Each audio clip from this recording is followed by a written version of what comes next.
म्हणून आपण 7 तारखेला घेतला. एकत्र आपण जर करणार असू तर माझी काही अडचण नाहीये या संदर्भात. एक तर आपण त्यांच्याशी चर्चा करू,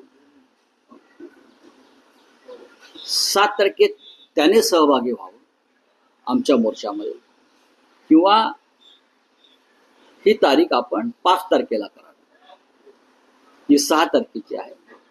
त्यानुसार मी परत माननीय राज ठाकरे यांच्याशी चर्चा केली, त्यांना विनंती केली की असं असं शिवसेना पक्षप्रमुखांचं म्हणणं आहे.